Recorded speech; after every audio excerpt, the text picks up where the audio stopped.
Scottie Pippen is still pissed about The Last Dance. More excerpts of his book that it's coming out in like a week, in the next week or two. We'll talk about it right after the bumper. Stay tuned.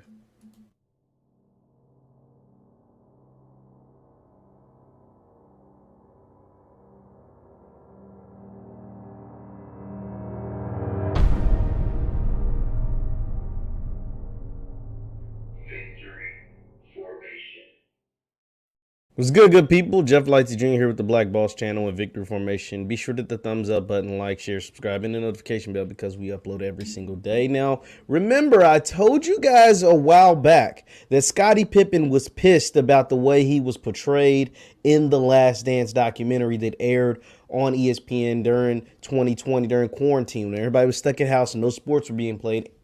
ESPN moved up The Last Dance and played it, and it kept us entertained for a very, very long time. But, you know, some of us who weren't really alive during the Bulls dynasty learned a lot, not only about Michael Jordan, the Bulls, but also a lot about Scottie Pippen, some of the selfish decisions he decided to make, like not checking in when a play was drawn for Tony Kukoc, or not getting a surgery because he was pissed at his contract and waiting until the season started to get a surgery and things like that. And so Scottie was mad as hell that those things came out about him, and he was pissed. And so I told you he's writing a book called Unguarded. I told you guys this months ago. He was writing a book called Unguarded, and he was going to tell his side of the story, and he was going to talk about how upset he was after watching The Last Dance. And so more excerpts of Scottie Pippen's book Unguarded, which will release in like the next week or two. I think it's November 15th is the day, if I'm not mistaken, but it's within the next week or 2 weeks it's going to be released. And Scottie goes into more detail in this GQ article that was released recently.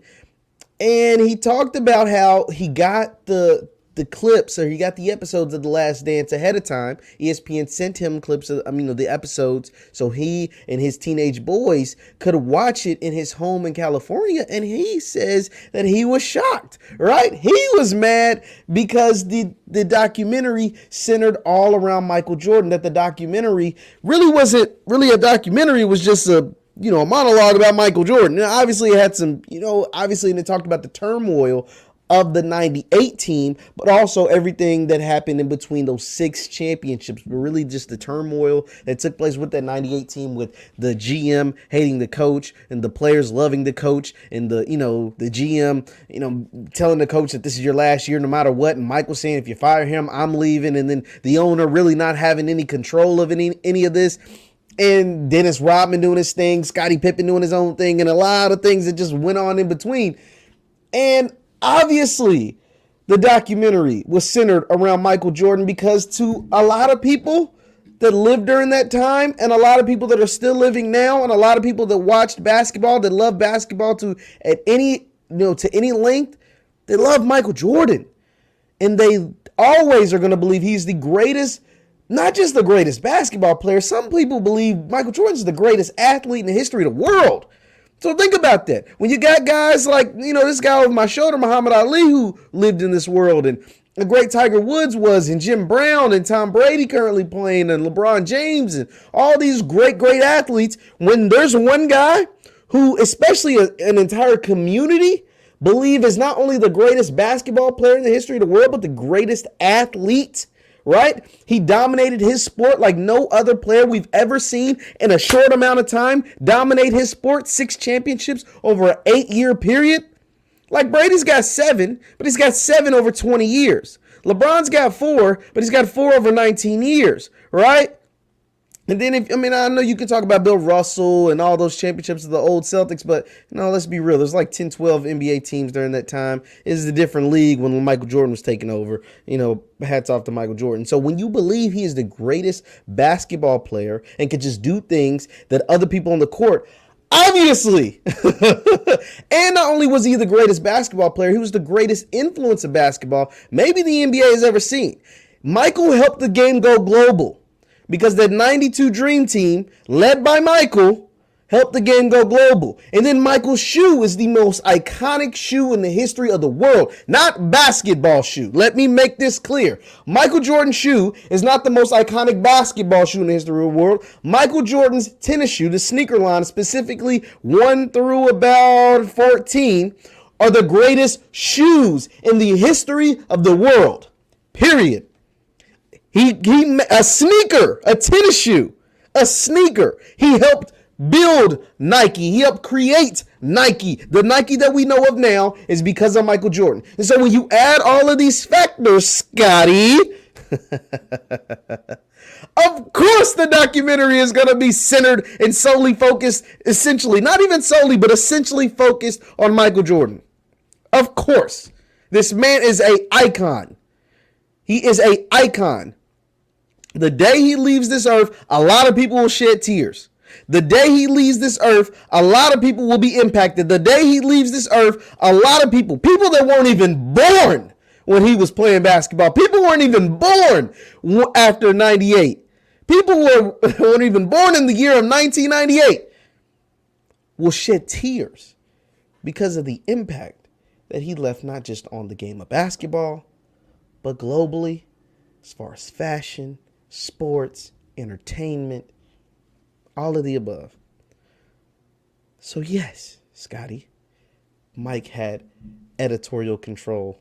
He controlled what was put in, what was left out, and everything in between. Yes, because it was about him. It was about him. But Scotty can't seem to grasp that. Scotty, like, to hell with all of that stuff I just said. To hell with, all the points, all the baskets, all the championships. With Mike, they made me look bad, so I got something to say. And I ain't mad at him, right? Like, I ain't mad at him. But let's be clear, Scotty. You were robbing. So when we talk about the greatest superheroes in the history of, the planet, we don't talk about the sidekicks like we do the heroes. We don't talk about Robin like we do Batman. We don't talk about, Jarvis like we do Iron Man.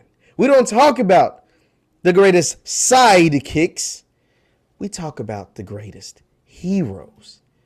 And Michael Jordan is a hero, especially in America. He's an American hero like no other. So yeah, Scotty's still mad. Scotty is gonna let his, gonna air his grievance out when his book is released later this month. But I just had to make it clear, Scotty. Like, Mike just didn't get to do this just because his name is Michael Jordan. No. That name means a lot, and that name is worth a lot, and that name, rings bells and is powerful when he walks in a room because of what he did. You don't just, I can't just say Jeff Lightsy or Jeff Lightsy Jr. and it mean anything to anybody. You got to put in the work. And not to say Scotty didn't put in any work. Scotty put in work for sure. If it wasn't for Scotty, Mike wouldn't have won those 6 championships. But Mike is Mike because of the work he put in. Scotty helped win those championships, but Mike's the reason why they won. Let's not get it twisted. Like, Mike's the reason why they won. Mike is the Batman in this situation. Like, MJ is MJ for a reason. Air Jordan is Air Jordan for a reason. It just is what it is. Scotty just gonna have to live with it. You did what you did, bro. Like, that's the thing. Like, they didn't make this stuff up. You did what you did. You signed a bad contract. You decided to get surgery when the season started. You were a bad teammate at times. You were selfish at times. Just like Mike did what he did. He gambled and he left the league twice, and he, had these arguments and really got on teammates and really, kind of belittled teammates at times. He owned up to it. Now, he might have softened it and shaped it the way he wanted to shape it, but he stated the facts, at least most of them, anyway. So unless Scotty's got some new facts that just magically appear from 20 years ago, almost 25 years ago, we'll see what he says. Leave your thoughts in the chat. Leave your thoughts in the comments on Scottie Pippen still being pissed about The Last Dance. Once again, I'm Jeff Lightsy Jr. with the Black Boss Channel and Victory Formation. You can follow me on Instagram at JLightsy7. I post content on there all the time. Twitter's the same at JLightsy7. And Jeff Lightsy Sports on Facebook. That is Jeff Lightsy Sports on Facebook. Hit the thumbs up button on your way out, and I will see you guys next time. Peace.